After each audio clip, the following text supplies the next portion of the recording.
her experiences as a professor, what exactly the environment is like regarding the influence of feminist scholarship, or rather the presence of feminism in scholarship, which is, I suppose, a more accurate way to put it. And she demonstrates a level of tenacity and courage that I think is just remarkably admirable. And she is the subject of Institutions of Higher Indoctrination, which is an excellent video by Studio Relay, which I highly encourage all of you to watch. It's on YouTube right now. And Janice has just a level-headedness about her, and she is able to face academic animosity with such a, I just am just blown away by how she can juggle all of the vitriol thrown at her. And today she's going to describe in no uncertain terms what exactly the climate is like when that vitriol is thrown. So I want you all to please, please, please put your hands together and help me welcome Dr. Janice Fiamengo.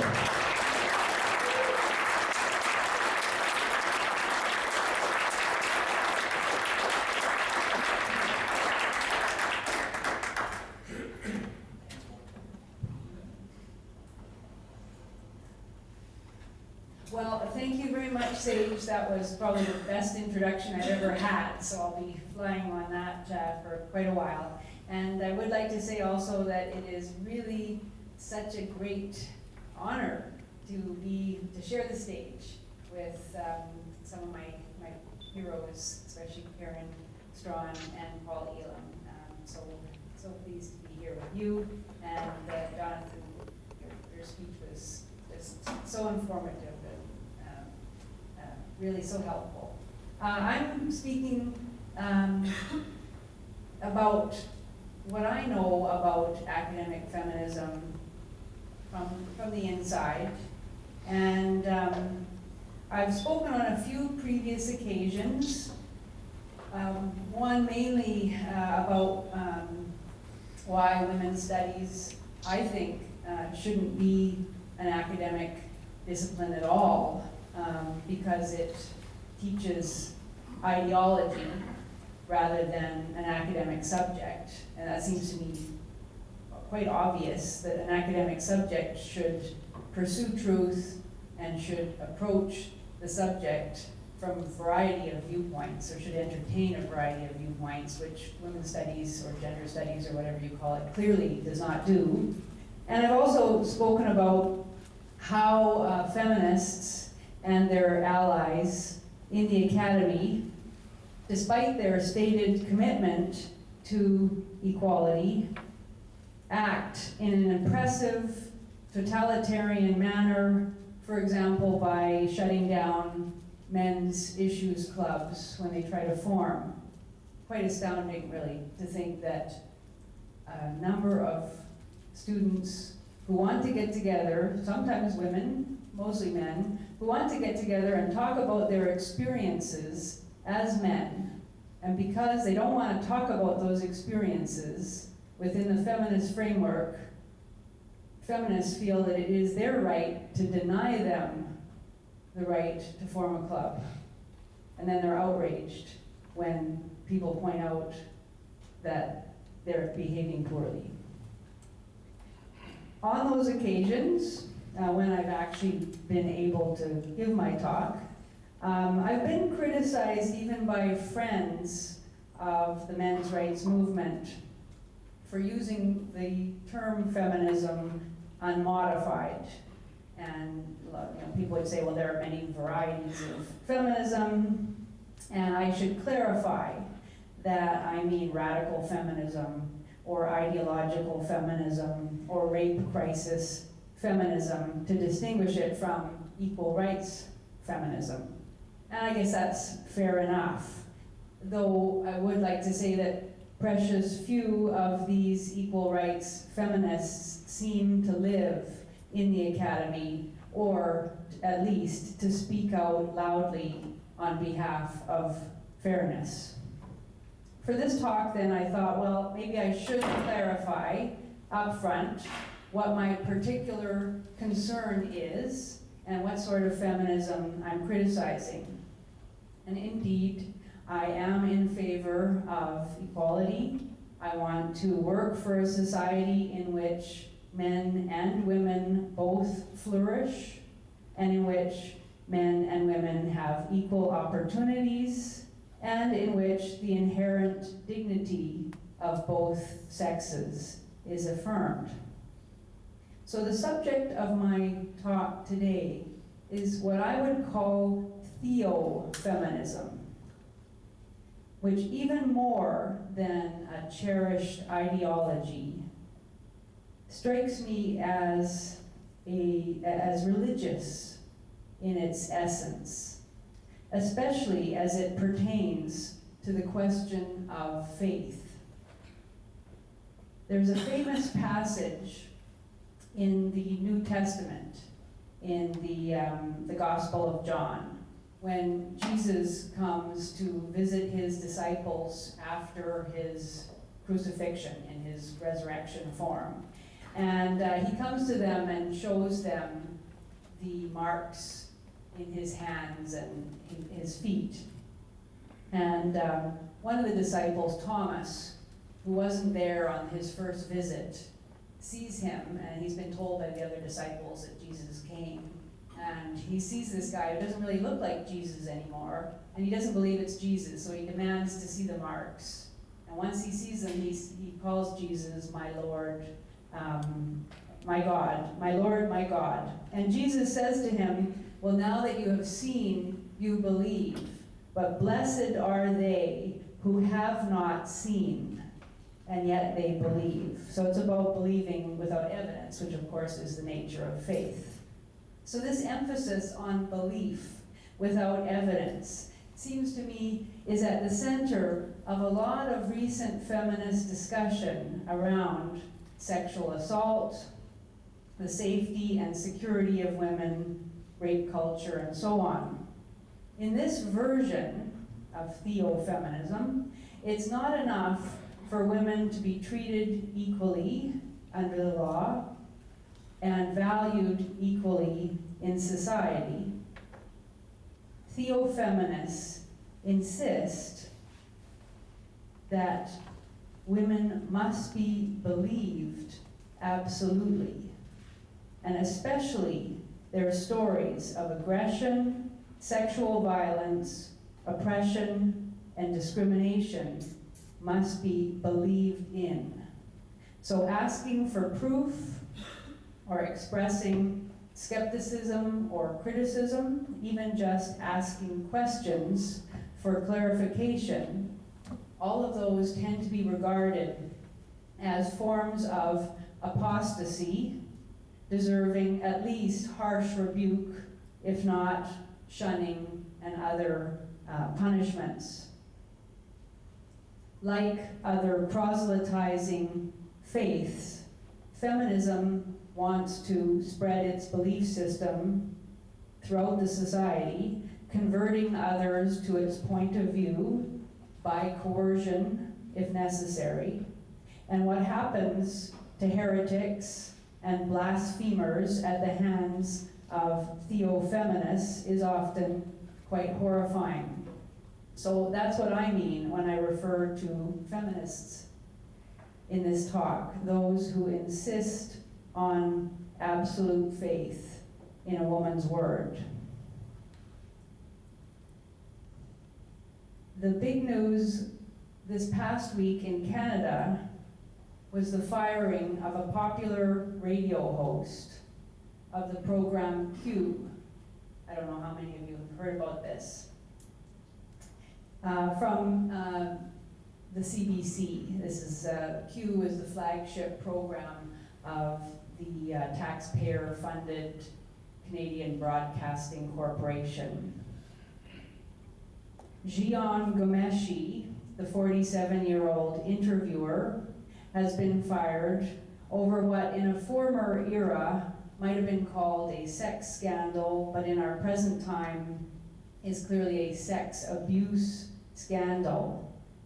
In an embarrassingly detailed Facebook statement released by Ghomeshi last Sunday, he claimed that a vengeful ex-girlfriend has cooked up a story to ruin him and has found quite a few other women to corroborate the claims. Initially, a number of women, 3 women, alleged to a Toronto Star reporter that Gomeshi physically attacked them on dates without consent, that he struck them with a closed fist or open hand, bit them, choked them until they almost passed out, covered their nose and mouth so that they had difficulty breathing, and other such violent acts. And these are, I think it goes without saying, serious charges indeed. All of them, though, unsubstantiated. The women have not filed police charges, and many of them have made their allegations anonymously. So Gomeshi, like many men before him, has lost his job and his reputation as a result of allegations in a culture in which accusations of male brutality require no proof. Now, let me say immediately, lest I be misunderstood, that I don't condone or in any way seek to minimize violence, and that I certainly don't know the truth behind this story. What interests me, and it seems to me is relevant for this conference today, is the manner in which the scandal illustrates that on this subject of intimate partner violence, the feminist narrative of the violent man and the vulnerable woman has so permeated our collective mentality that most everyone is satisfied to see due process jettisoned. Anonymous allegations are enough to topple the career even of one of the most successful, politically correct, and influential media personalities in the country, with really very little public demurral. One commentator even criticized Gomeshi for defending himself too robustly, calling him an expert communicator, as if that was suspicious, and asking plaintively, but who's listening to the women? And the implication is not only that the women must be listened to, but that they must be believed. In the bad old days of chivalry, there were protections for women against sexually aggressive men. A father could sue a man if the man treated his daughter as Gomeshi is alleged to have treated his ex-girlfriends, or a man could be charged, for example, with breach of promise if he convinced a woman to have sex with him under a reneged-upon marriage proposal, for example, but only if the woman was of upright character. And the brilliance and success of feminist activism has been its ability to have it both ways, to demolish the old strictures on women's sexual behavior, pouring ridicule and contempt on the notion that a woman should be chaste in order for her allegations to be taken seriously, while at the same time claiming ever greater solicitude and sympathy for women, and demanding that institutions throw out the presumption of innocence in cases of alleged sexual assault. So we've moved from believing that harms to a woman were serious if the woman was pure, to believing that women are pure because harms to them are serious. These are our axioms of belief. From believing that a man must pay if he deceived or abused an innocent, we now believe that men must pay because they abuse and deceive innocents. Male villainy has become the unquestioned reality, the bedrock basis for most discussion and action about gender in our society. Now, critics will say that I grossly exaggerate there, but such has been the textbook outline of how allegations of sexual misconduct against 2 members of the men's hockey team at my university, the University of Ottawa, have been handled over the past 7 months.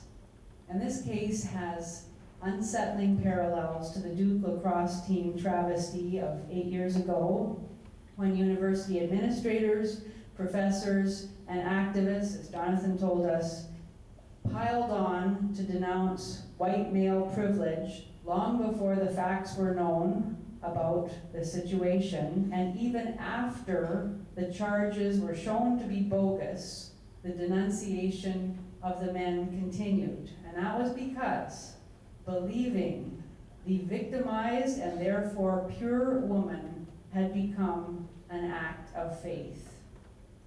At my university and many others, the message to young women today is clear from the highest levels of the administration and Professors Association to many individual professors and students. If you're a man on campus, you are presumed guilty, at least by association, if not in your person, by the fact of being male.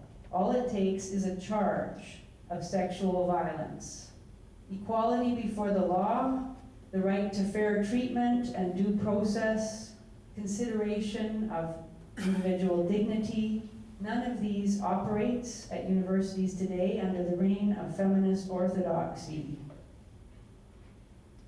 In our rape crisis culture, men must continually apologize for their maleness, and unfounded assertions of misogyny and male privilege are the common currency of elite discourse.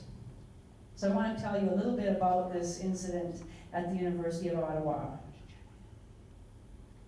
On Monday, March 3rd of this past year, the president of the University of Ottawa, Alan Rock, who also happens to be, ironically, the former justice minister in the Canadian Liberal government of the 1990s, announced that the entire men's varsity hockey team would be suspended because of allegations of sexual misconduct made against 2 teammates. At this point, they were not even police charges.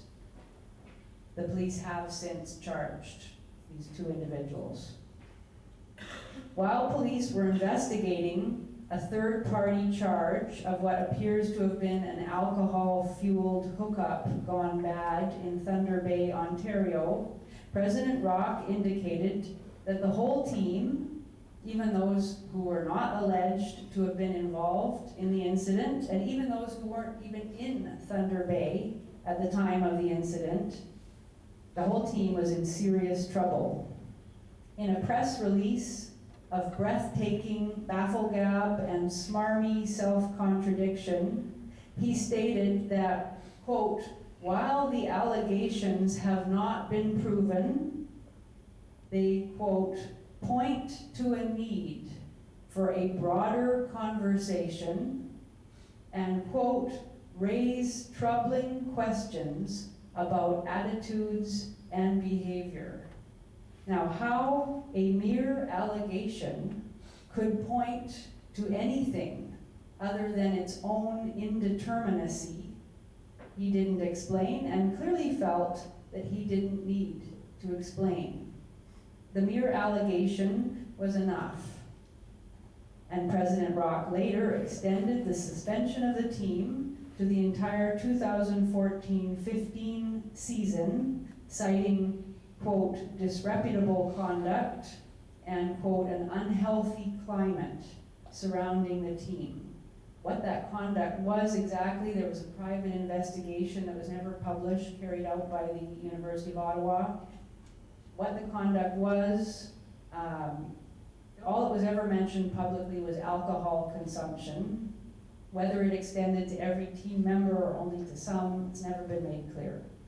In all his public statements on the matter, Rock has fallen back on classic anti-male platitudes, that women must be kept safe from sexualized violence, which is rampant on university campuses, he says, and in society at large, that the hockey team created a climate of sexualized violence, and therefore it was time to strike a university-wide task force to make recommendations about culture change so that male aggression and sexist conduct can be remedied. So once again, though no sexualized violence had yet been determined to have occurred, he already knew that changes were needed to combat it. And to whom did Alan Rock declare he would turn for recommendations about how to change the culture of misogynist violence that these unproven allegations supposedly reveal? Well, of course, to those ideologues who begin and end with the theory that male privilege and oppression of women is a fact of North American society requiring ever more invasive, totalizing measures. He said, the University of Ottawa is known for the expertise of our feminist scholars and our legal analysts. And he said, our faculty regularly publish insightful and informed commentary on these subjects that will guide the authors of the report. One of these feminist legal scholars, as many of you may know, is Faculty of Law Professor Elizabeth Sheehy, who has just published a book, I think it was December of 2013, in which she argues for, or celebrates even, the moral and legal right of battered women to kill their male abusers, even if the men are asleep or passed out. It's interesting that, of course, she does not make the equivalent argument that abused men should be able to kill their female partners, or that children should be able to kill their abusive parents, so on. Only women can kill men, and then claim they did so because of abuse, relying on the likelihood, as recent cases have revealed, that judges are inclined to accept a woman's word about her abuse, even in the absence of evidence. I'm thinking of the Nicole Ryan case, in which a woman who hired a contract killer to murder her husband, and that she didn't realize she was speaking to an RCMP undercover officer, and then claimed in her defense that she'd been terribly abused and was believed, initially was acquitted, and that acquittal was ultimately overturned, but there was no follow-up trial because it was determined that she'd already suffered enough. But she hadn't suffered anything, and she claimed that she had been abused even though there's absolutely no evidence at all, no hospital records, no police reports, nothing, that this man whom she tried to murder, and she'd been living apart from him for years. There's no evidence that he was ever abusive. Anyway, I would not want Elizabeth Sheehy, who supports murder for allegedly abusive men, making determinations about any policies and procedures affecting men's lives. And that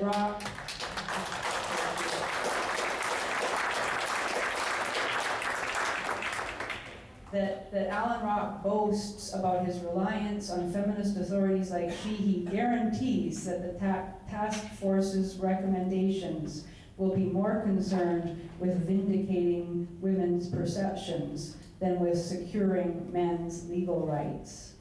But Rock knew that he was on solid ground in taking such draconian steps and making such draconian allegations against the men's hockey team and against male students at the University of Ottawa. His move was not only not criticized from within the university community, it has been, interestingly enough, criticized outside the university community. But it was not criticized within the university community. Not only that, other organizations within the university community even egged him on to more forceful anti-male measures. One of these was the Association of Professors at the University of Ottawa. This is the bargaining unit for professors and other University of Ottawa staff. Their job is to keep, maintain professors' fat salaries and benefits. I don't know why they felt that it was their place in any way to make a statement about the University of Ottawa hockey team, but they did.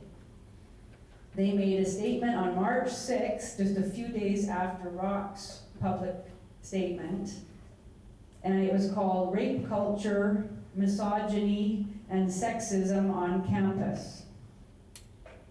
Though admitting that it knew nothing about the alleged sexual assault, this body, the Professors Association, not only went out of its way to commend the university administration, which is normally its hated adversary, because they're always, engaged in combative bargaining negotiations. But in this moment, it commended the university administration and then went further to call ominously for proactive measures to prevent, quote, a repetition of similar events.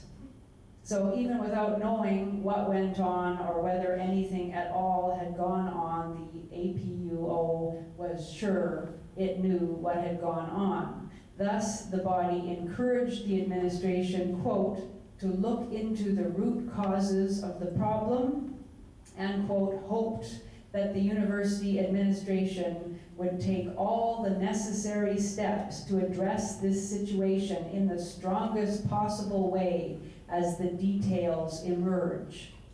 Of course, what if the emerging details exonerated the team members? Well, the logic of the statement precludes such an eventuality. It depends on the situation already pre-existing, any determination of the men's guilt or innocence. The association also applauded the actions of professors, this is a quotation too, professors on this campus who have proactively responded to those events by discussing them with their students and the media. In other words, the body congratulated all those who, like them, were so quick to assume and affirm the guilt of the team members, and indeed of the entire team and of male students generally, based on an allegation. So this is the Alice through the looking glass world that men enter at the University of Ottawa, in which they are marked out as a problem to be dealt with, as potential or actual rapists or aggressors, as members of the oppressor class who must be taught through hectoring posters like the Don't Be That Guy poster campaign, or public acts of shaming like Alan Rock's press conference. When the suspension of the team was reported in the National Post, one of Canada's national newspapers, a letter writer, an angry woman, perfectly captured the rush to judgment and the disregard for evidence, the knee-jerk man-blaming that epitomized the official response at U of Ottawa. Confessing herself to be not at all shocked, she said, to see, quote, news of yet another male sports team caught sexually abusing women. Caught, right? The writer lamented the, quote, endless parade of sexual misconduct and rape coming out of male sports. She gave two examples of this endless parade, one being the Duke lacrosse team. And it's impossible to tell, of course, whether she didn't know or simply didn't care that the charges against the members of Duke's lacrosse team were shown to be false. For this writer, as for many educated people in academia and the judiciary, all charges are in some sense true, even if not literally so. And many of us will remember the assistant dean of students at Vassar College, who said in a conversation about male victims of false rape accusations that, yes, she recognized that it was painful for them, to be falsely accused of rape. But it wasn't a pain that she would necessarily want to spare them. She thought it would be helpful to them. And they could ask themselves questions such as, if I didn't violate her, could I have? At the U of Ottawa, men must apologize for a history they had no part in creating, as well as make amends for presumed privilege in the present. As men, they are barred from stating an opinion on gender in a public space without first proffering an abjectly self-flagellating acknowledgement of their unearned advantages, all those goodies that come to them as men. They must assent in various workshops and public lectures, and certainly in class after class after class after class, to applauding the noble struggles of women in the present and throughout history for personhood, for equal opportunities, always denied by selfish men. In this looking glass culture, to fail to be appropriately impressed, admiring, and ashamed before these valiant victims, to fail to affirm the continuing struggle and the deserving spotlight cast on women and the silence about men's issues and concerns.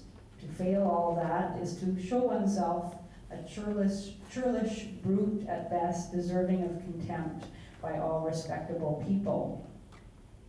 The University of Ottawa, like every university in North America, has a women's center, women's resources center. They have different kinds of names. Of course, it's paid for partly by student dues.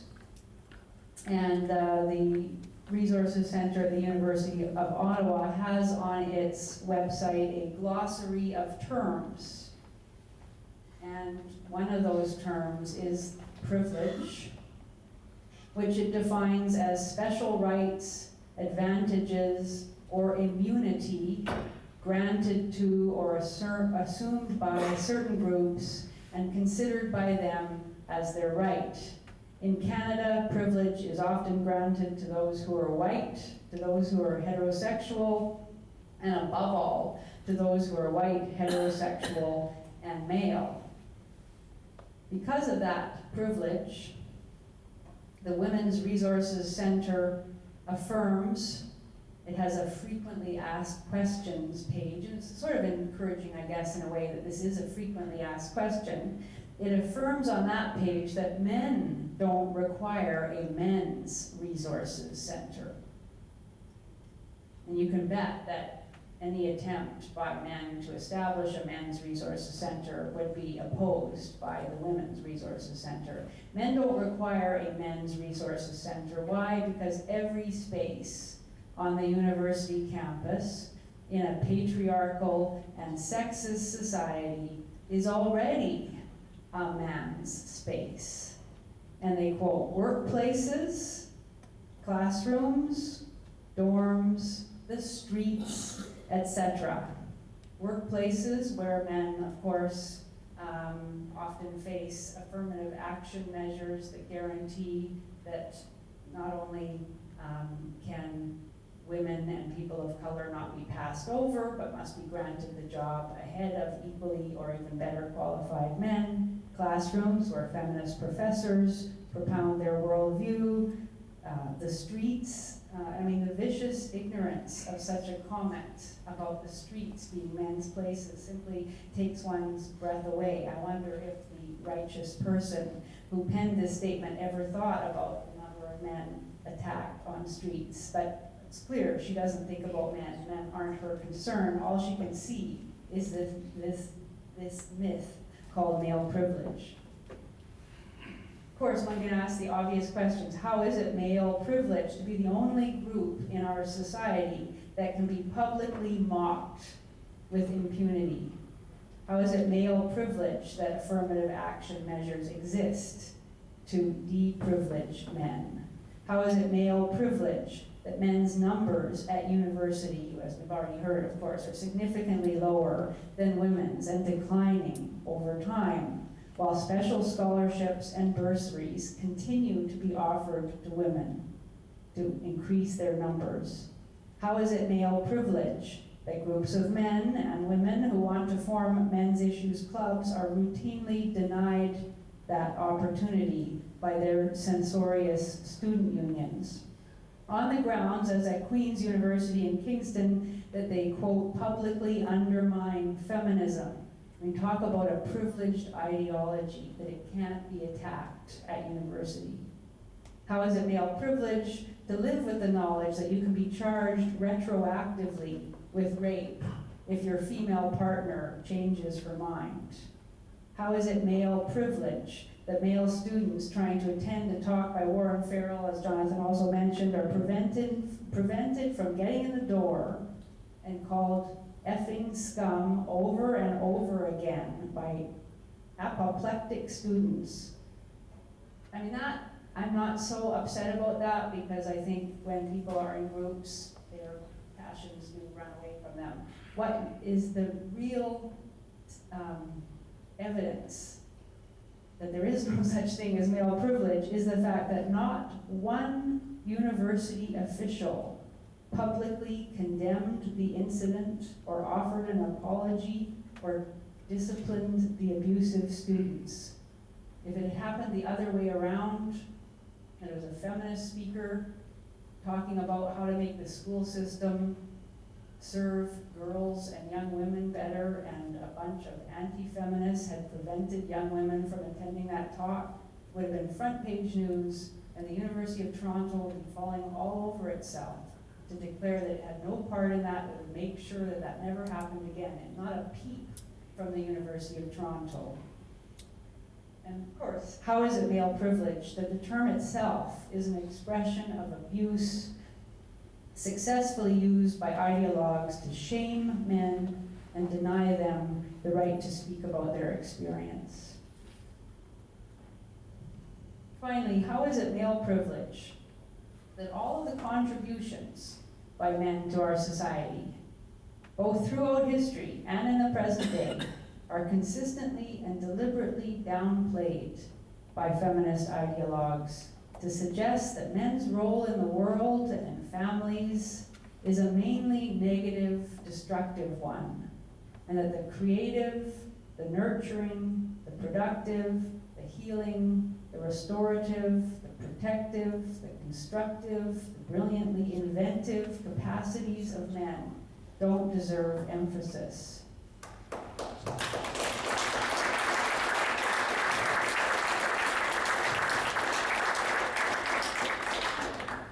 When I was a student at UBC in Vancouver, politically correct intellectuals would sometimes mention that the building we were talking in at the university was built on Musqueam land. It's a local Aboriginal band. And that, I'm not sure, we should feel guilty about that in a vague way, and perhaps grateful to the Musqueam people for that fact. It was maybe a nice gesture, probably just a hypocritical one. But nobody ever said what was far more germane to the issue, that the building itself, and this is not my point, this is Miles Roth's brilliant point, that the building itself was built by men, both in its conception, its engineering, and its literal brick-by-brick construction. It was, and still is, predominantly men who construct and maintain the buildings, the building right now that we're sitting in, the technology that allows us to use internet or PowerPoint or cell phones, the medical equipment, the medications that keep many of us functioning fairly well, the roads we travel on to get here, the automobiles that carry us on the roads, the airplanes that brought some of us here to Kennesaw, and so on. The very technology that liberated women from the very hard drudgery of housework and thus enabled the activism of the first wave feminists would have been impossible without the creative brilliance ability, and indeed goodwill of men.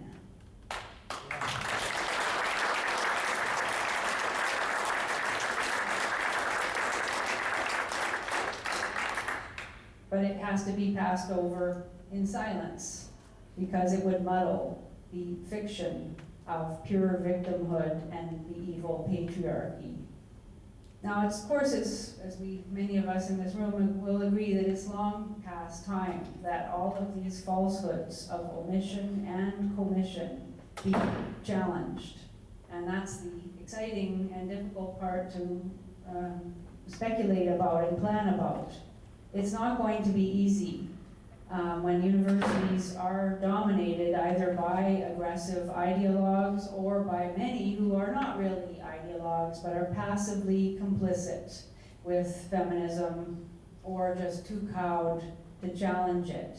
And I think actually, and this maybe is worth talking about in the question and answer period, I think really that the administration and the professoriate are largely a lost cause. I just can't imagine change there. I think it's students who have to make this change. One by one, picking away at feminist orthodoxy until it begins to fray on all sides, by talking together, by forming associations, by forming men's issues clubs and advocacy groups, lobbying for men's centers, protesting unfair decisions and policies at the university, questioning, challenging feminist statements in classrooms, writing letters to university administrators, publicly dissenting from the ideological party line, campaigning to change public perceptions using art, media blitzes, whatever it happens to be. It's a very, very hard thing to do, though, challenging an orthodoxy. You have to be wily as the fox and gentle as the dove. You're held to a standard that nobody else is held to. You have to be unimpeachable in your conduct, because every time you make a mistake, lose your temper, deface a poster, make an unguarded comment, answer a challenger poorly, or whatever, you are criticized and your slip is used to discredit your cause. And I know that I've made slips and have felt the chagrin and the shame of mistakes. But of course, one can't let that be a deterrent. One goes forward anyway, even if your voice shakes when you try to answer a question, even if criticism pours in from many quarters. As many others have said too, male students can't do this alone. Women have to step in to help out in this important struggle for equality. Women have to make the men's rights cause their own. And I think together we can begin to return sanity and decency to our university campuses and our larger society. I think it will take quite a bit of time, but of course I don't know. Maybe it'll be quicker than I think. It will take much determination, but it's definitely a good fight. Thank you.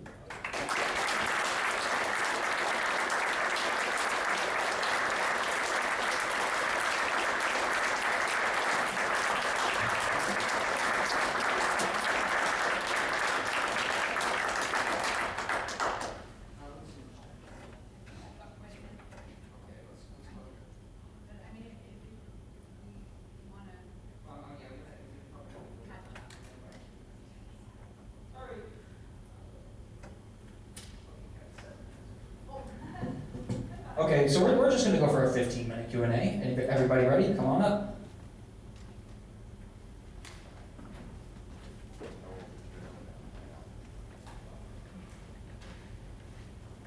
Hello. First, I just want to thank you for actually coming here and speaking to us today. And I guess I only have one question. I have heard about the end of the Duke lacrosse case, but I never actually heard the tail end of the hockey case. Do you think you could tell us what happened at the end of that? Yeah, it's not over. It's just in the middle. And that's the thing that's really so egregious about it, as in the case of Duke, that all of these statements, assuming guilt, all of these statements about the necessity to change the culture of sexism and misogyny that the case supposedly illustrates, are being made while the investigation was still underway, even before charges had been laid. Now charges have been laid against 2 individuals, and so they are proceeding through the courts. But it seems to me that the whole thing has been completely corrupted, and the more general charge against the whole team, of course, that can, even if those 2 hockey players are exonerated, the whole team, it's already disbanded. Many of the students have had to leave the university. Their careers are, a number of them have felt that their careers have been ruined. Their reputations certainly are tarnished, and there's no way their reputations will ever entirely recover from that, because the university saw fit to conduct this internal investigation, which they then didn't release to the public, so we don't even know what they found. But then the administration, especially Alan Rock, has made many comments about how the internal investigation discovered this terrible climate. Well, we don't know what that consists of. So it's ongoing, but I think for the members of the team who have been smeared with a general allegation of creating a poisoned climate, that will never go away, it'll never be remedied. So pretty much nobody learned the lesson from Duke. No, absolutely not. Breathtaking.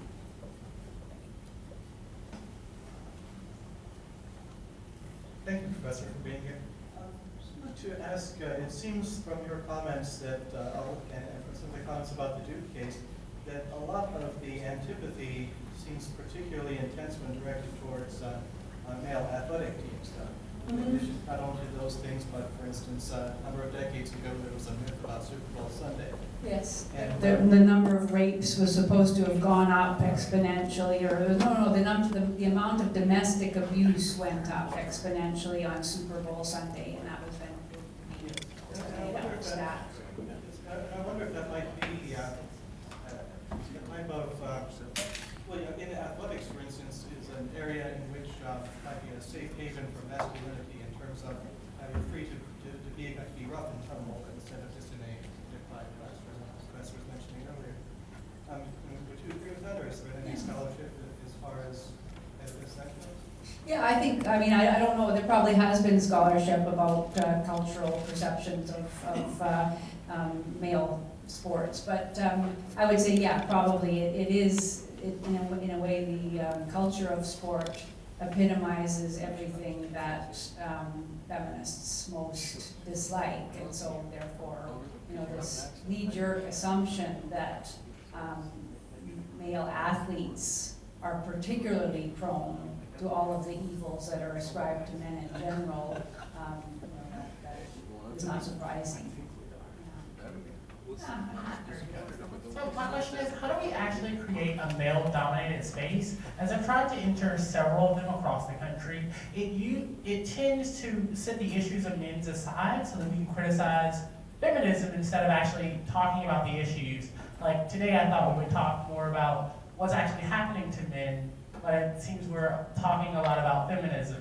And I kind of don't even care about feminism. I want to talk about men and what's happening with us. Yeah. Well, that's what these men's issues groups often want to do, and so I think that's one of the ways is that we need to make sure that student unions can't shut down men's issues groups, because a lot of them are like you. They want to just discuss their issues, and there are young women too say, we don't really care, we don't even have a position on feminism. These aren't necessarily anti-feminist, some of them are, but a lot of them are just, we're interested, we've heard a lot about women's issues, we want to discuss men's issues outside of the feminist framework, and they're not being allowed. So I think that's what we have to do.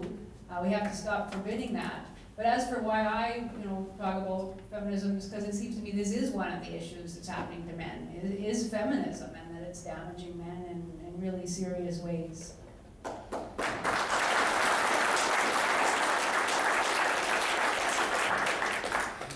I do appreciate the criticism of feminism, and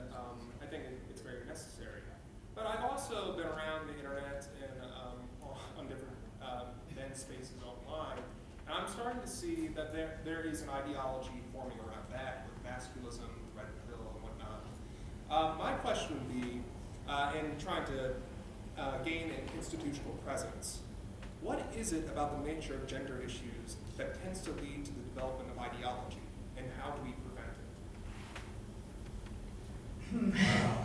it? That's a big question. What is it about, I mean, what is it about humanity that leads to the development of ideology? I mean, I don't think it's possible to, worldviews, maybe it's more appropriate to say that people form worldviews. That's how we make meaning. And I don't see that that's necessarily a bad thing. The university in particular is supposed to be the place where one explores various worldviews and decides which one has the most merit, or which one makes the best sense of reality as research uncovers it. And so the problem is, I don't think the problem is worldviews or ideologies. There are ideologies that are ultimately negative and destructive. There are also ideologies, the ideology of freedom, the ideology of capitalism, I would even say, the ideology of individualism, which a lot of people find problematic, but I think is one of the most beneficial and liberating that Western civilization ever came up with. So I don't think it's that gender necessarily creates ideology, to any more intensive effect than any other facet of human experience, except that it is something that we feel deeply, in our experience of our gender.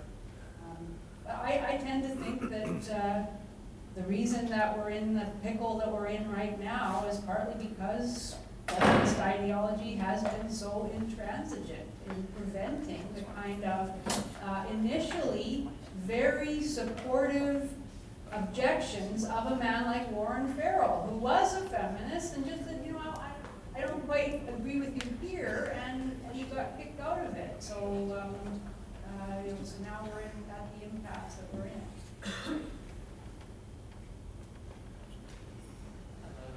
Thank you for speaking. You reminded me a lot of something that Christopher Hitchens said a while back. That which can be presented without evidence can be dismissed without evidence.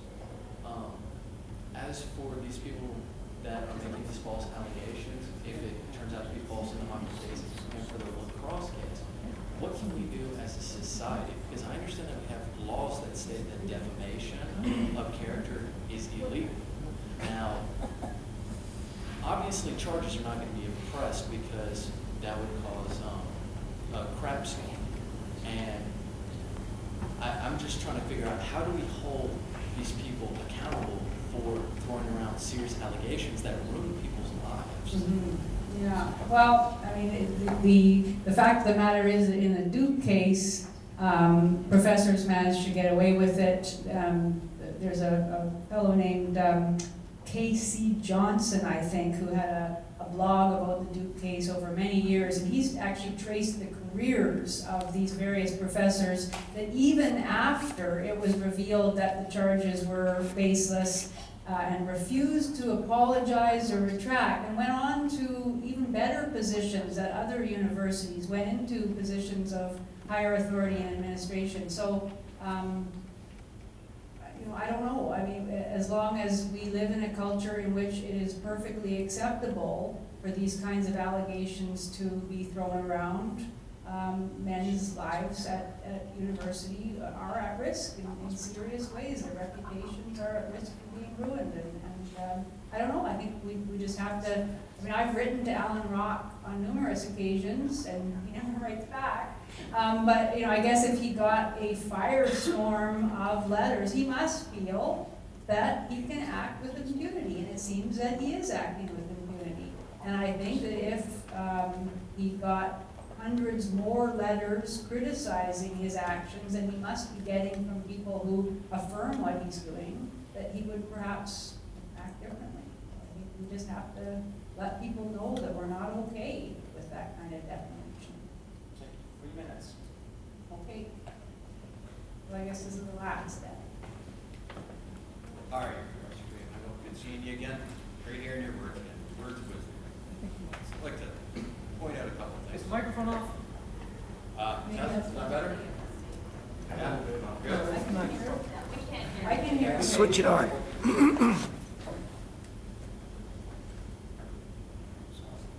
is on. Good now? Yeah. Okay. So yeah, thanks for your words of wisdom. I'd like to point out a couple things and ask one question. Firstly, I'm not quite sure a lot of the student body here is familiar with what the woman from the Duke of the Browse case went on to do after she wasn't held accountable for Thank her you. crimes. Yes, tell us. Christabel Magnum then went on to commit arson and murder, Yep. and she was never held accountable for her false allegations. And I have to wonder, if she was held accountable for those allegations, would she have gone on and committed those further heinous crimes? Good point.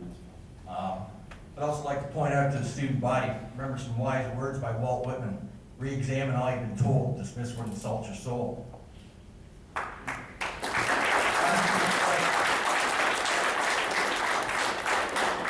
Lastly, my question. Now, Professor Fiamengo, we're veterans of some rowdy characters, protesters up there in Ontario, Canada. And I would like to ask you, which do you feel is better? A situation like this where they are invited to ask their questions, or the protesting of the Baboon Brigade? Or, as I like to call them, the indoctrinants.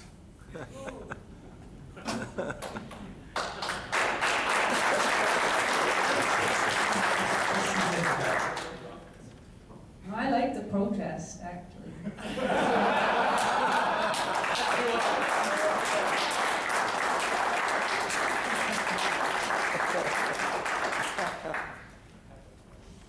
She's honest.